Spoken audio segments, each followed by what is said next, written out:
Welcome back at 617.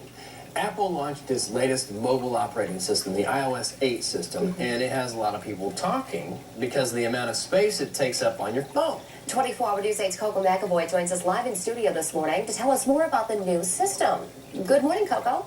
Good morning to both of you. This has been the talk of Twitter since yesterday. Most people are confused because the update takes about 1 gigabyte of space, but in order to upgrade, it requires you to have just over 4 gigabytes of free space.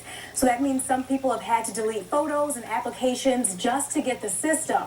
Now, if you plan to download it, there's a chance that you'll also need to free up some space.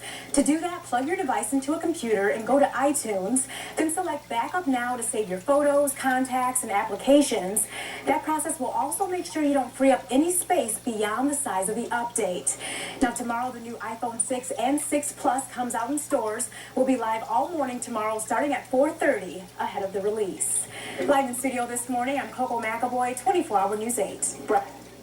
Thanks so much, Coco. If you have plans to get in line and get a brand new iPhone 6 tomorrow, what can you expect from that phone? Well, right now, we're joined by a tech expert to find out here. Justin Nallar from Gadget Pro Phone Repairs is here to tell us about what he's heard about the new phone, a little bit about the operating system, that sort of thing. Thank you so much for coming in to talk about this morning, Justin.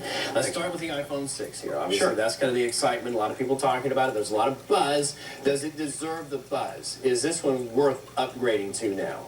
Well, Brett, I definitely think so.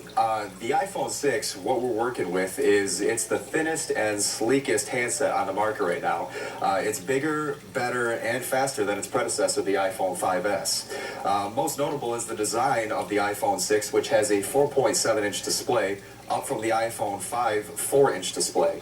There will also be an iPhone 6 Plus, which will have a 5.5-inch display, as well as a few other key features that the iPhone 6 does not, such as a longer-lasting battery and a full 720p HD display. How much longer is that battery going to last, by the way?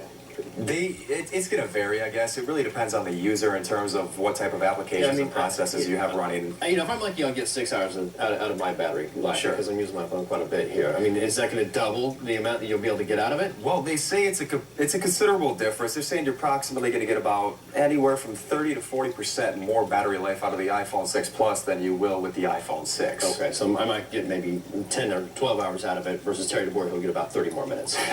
Because he does do a lot on the phone. Yeah. And as far as this system is concerned here, what are some of the really big features, though, that we can look forward to seeing come out of it? Well, you know, the iOS 8, they're saying, is the biggest release since the launch of the App Store.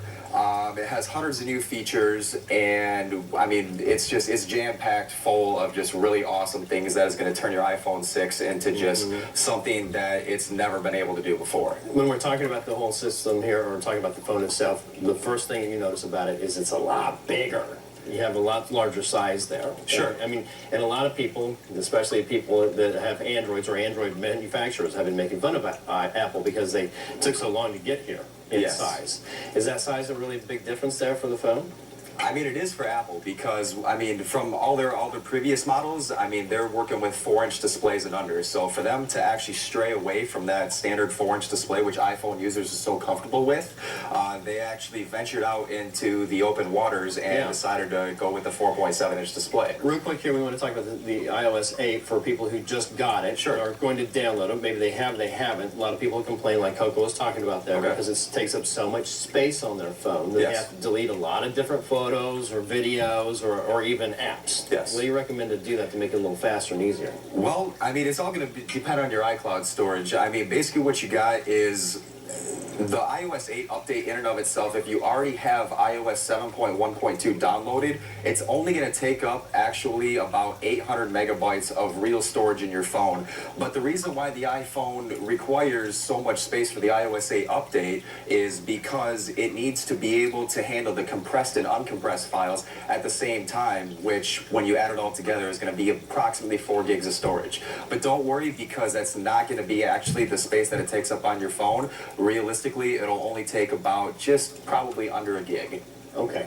You still, which will require some people to delete their photos or whatever. Quite possibly. Just put it on the cloud, you'll be okay, right? Yes, absolutely. Okay. Nothing to worry about there. We appreciate you coming in to chat about this here. Absolutely. Looking forward to the big release tomorrow, the iPhone 6. Should be really exciting for a lot of people out there. And again, be sure to join us right here on Daybreak tomorrow morning. We're going to be going live to bring you reports from the Woodland Mall, where there's sure to be a line. We expect a long one of people waiting for the big iPhone 6 release.